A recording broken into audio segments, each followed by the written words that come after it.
न्यूज़विन के सभी दर्शकों को मेरा नमस्कार। मैं हूं आप सभी के साथ शालू शर्मा और मैं हूं आपके साथ मानसी जायसवाल। जैसा कि आप सभी जानते हैं, भारत जोड़ो यात्रा मध्य प्रदेश में है। मध्य प्रदेश में यात्रा का तीसरा दिन और वैसे कह लीजिए 79वां दिन है यात्रा का।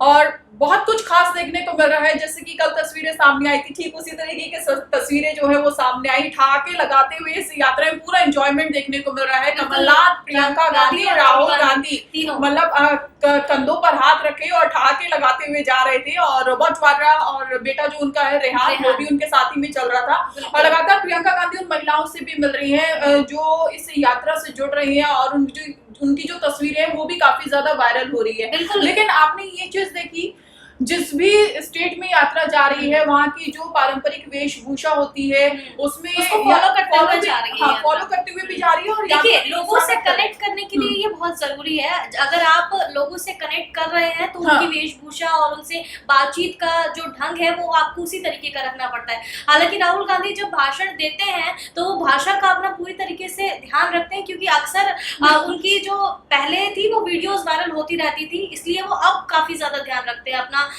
बोलने पर पूरा फोकस तो हम ये कह सकते हैं तो हम ये कह सकते हैं राहुल गांधी की जो छवि है उसमें काफी ज्यादा सुधार आ रहा है इस यात्रा के जरिए। बिल्कुल यात्रा के जरिए काफी ज्यादा सुधार आ रहा है। और जब एमपी में है ये यात्रा, अभी भाषण के दौरान पहले दिन जब भाषण दिया था राहुल गांधी ने, तो एक जो व्यूअर था वो देख करके बोल भी रहा था कि आप हिंदी में बोल सकते हैं, हमें समझ में आता है।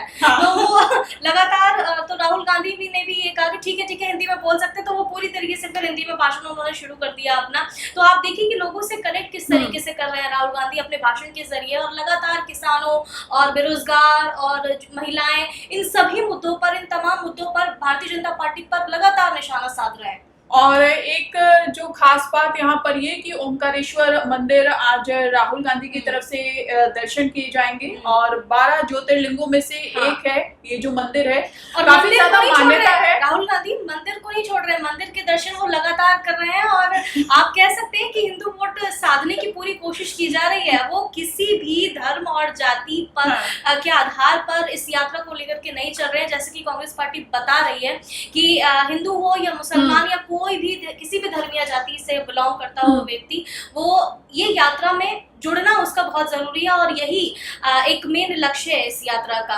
और जैसे कि हम बता रहे हैं कि राहुल गांधी को लोकप्रियता मिल रही है जिस तरीके से इस यात्रा के जरिए। ज्योतिरादित्य सिंधिया ने कहा है कि वो एमपी में पूरी तरीके से स्वागत करते हैं।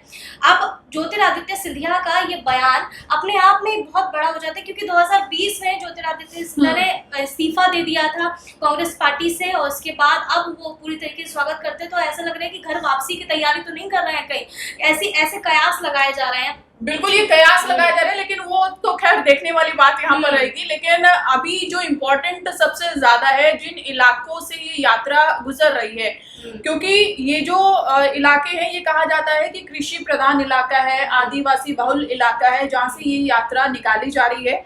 और जैसा कि कल आपने देखा भी था कि आदिवासी सभा को राहुल गांधी की तरफ से संबोधित किया गया था और जैसे प्रधानमंत्री उनको वनवासी कह देते थे, तो उन्होंने बोला कि नहीं जी, आदिवासी है वो पहले मालिक है इस जंगल के भी और बाहर के भी पहले मालिक आदिवासी। तो काफी ज्यादा आबादी आदिवासियों की है, तो पूरी तरीके से आदिवासियों को अपनी तरफ करने की कोशिश। और दूसरी तरफ आज जो खास देखने को मिला इस यात्रा के दौरान, कांग्रेस नेता कन्हैया कुमार ने प्रेस कॉन्फ्रेंस की और प्रेस कॉन्फ्रेंस को लेकर जो राहुल गांधी का जो दाढ़ी का जो मुद्दा था, उनकी दाढ़ी की जो तुलना पहले हेमंत बिस्वा है उन्होंने एक रैली की थी, उन्होंने सद्दाम हुसैन से उनकी दाढ़ी की तुलना कर दी थी, जिसको लेकर आज कटाक्ष करते हुए बहुत गरमाया हुआ है नजर आए थे। हाँ बिल्कुल, ये मुद्दा काफी गरमाया हुआ है कल से, क्योंकि दाढ़ी का जिक्र इतना चल रहा है अभी। इसलिए मैं ये बताना चाहूंगी कि एक बार जब बंगाल चुनाव थे तो राहुल गांधी ने निशाना साधा था नरेंद्र मोदी पर, उनकी दाढ़ी को लेकर के चोर की दाढ़ी बता दिया था। और उसके बाद अभी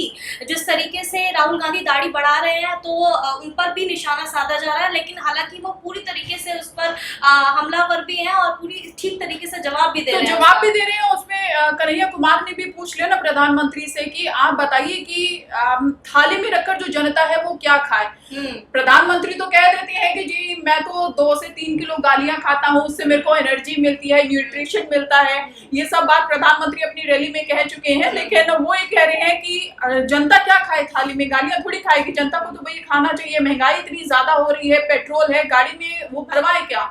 तो ये मुद्दा तो बहुत गंभीर है। जैसे जब नरेंद्र मोदी कहते हैं कि पकौड़े तलने में कुछ नहीं जाता है, अगर अपना बिजनेस स्टार्ट करना चाहते हैं, स्टार्टअप करना चाहते हैं क्यों, तो कोई तेल भी महंगा है ना, कहाँ से कौन पकौड़े तलेगा। कोई गुरेज नहीं उसमें। लेकिन अभी जिस तरीके के हालात बने हुए, जैसे कि आपने कहा कि महंगाई इतनी ज्यादा है, और दूसरी चीज की जो IAS की पढ़ाई कर रहा है, जो युवा है, वो पैसे लगा करके जो पेरेंट्स पढ़ा रहे हैं अपने बच्चों को, वो क्यों पकौड़े तलवाएंगे।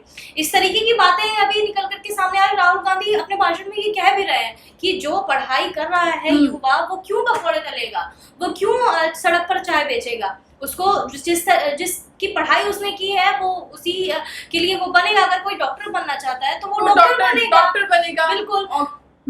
तो इस तरीके की चीजें अभी निकल करके सामने आ रही हैं। और राहुल गांधी लगातार अपने भाषण और अपनी जो रैली कर रहे हैं, लोगों से संवाद कर रहे हैं, वो तमाम उनके मुद्दों पर अपनी चर्चा करते हैं। और ये यात्रा एक तरीके से कहा जाए कि महोत्सव बन गई है, ये बात जैसे कन्हैया कुमार कहते हुए नजर आ रहे हैं। और देखने को भी मिल रहा है कि जिस तरीके से लोग इस यात्रा से जुड़ रहे हैं, जिस तरीके का समर्थन इस यात्रा को मिल रहा है, क्योंकि हम देख रहे हैं जरूरी नहीं कि प्रियंका गांधी कल जैसे और आज इस यात्रा से जुड़ी है तो प्रियंका गांधी को देखने के लिए भीड़ जुट गई है काफी ज्यादा।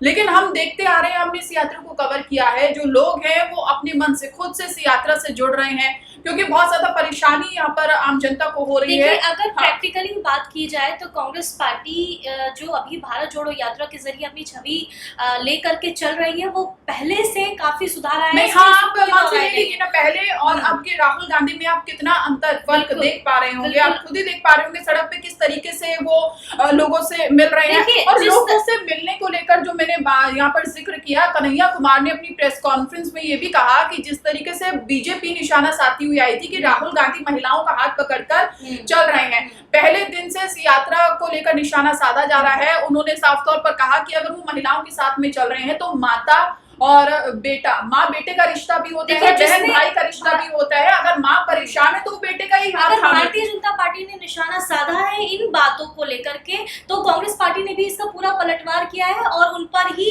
ये उलटफेर हो गया है ये चीजें। तो लगातार इस तरीके की बातें निकल करके सामने आ रही हैं।